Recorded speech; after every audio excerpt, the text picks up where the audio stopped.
Keep it, excuse me, a little bit light this morning. When you look at the ones that Jesus called to be his apostles, to be his closest followers,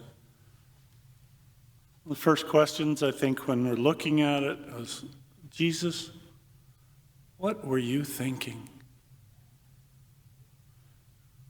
In fact, at one point Jesus received a letter to Jesus of Nazareth from Jerusalem Business Consultants Incorporated. Dear Sir, we have reviewed the resumes of your candidates for management posts. We recommend that you continue your search. Peter is too emotional and prone to faulty snap judgments. James and John lack a team spirit and are prone to be hotheads. Thomas will miss meetings and is a skeptic. Simon is a left-wing political zealot who would fight constantly with Matthew, an establishment tax collector currently under investigation by our bureau. It is our considered opinion that the only candidate you should retain is the highly motivated and competitive Judas Iscariot. Whoops. So why did Jesus call these men? Why these?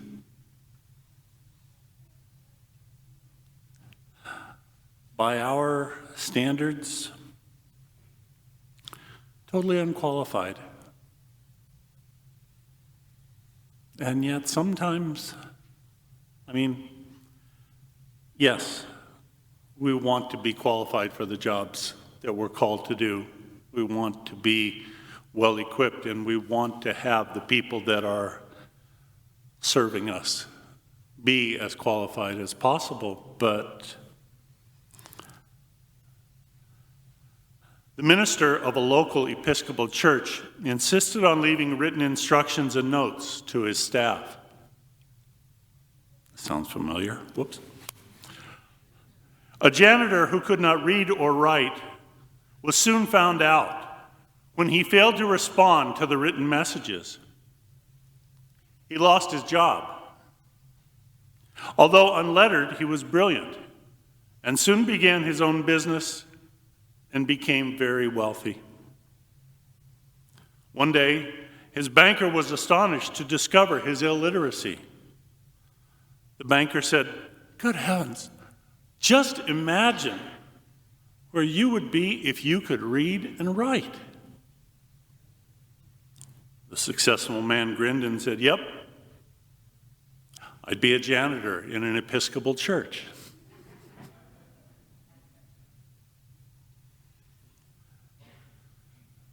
So, what is it that these men had? What is it that God called Samuel to be his prophet?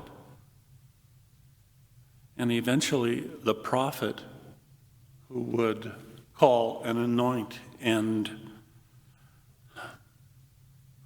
counsel the great King David. What was the ability? What's our greatest ability in serving God?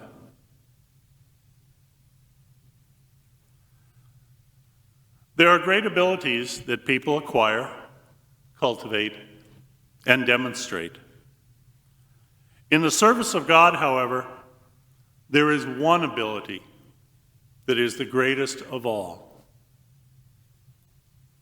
What is it? Is it sociability? Compatibility?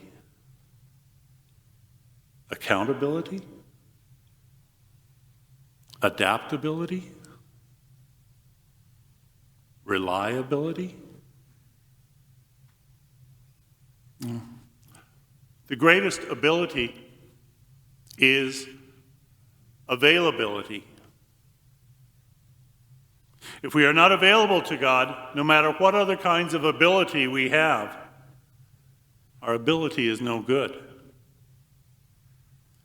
In fact, ability without availability is a liability. Availability means that there is a sense of preparedness and readiness.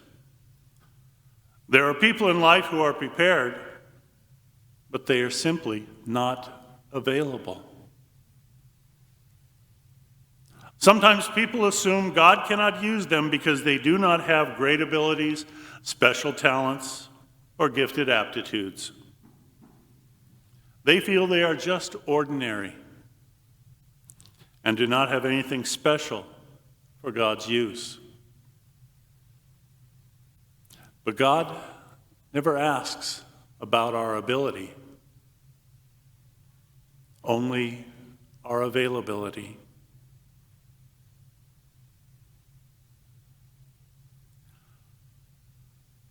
Availability is what we heard coming from Samuel.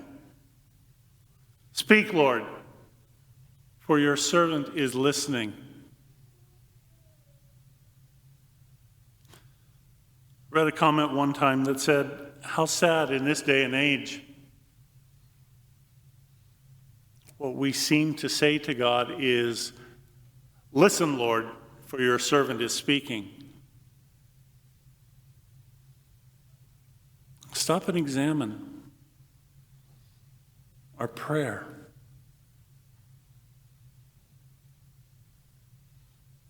Is it more important that I tell God what he needs to do?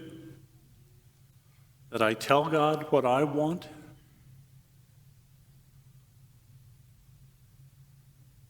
Or is it more important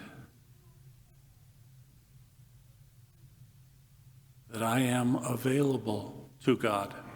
Speak, Lord,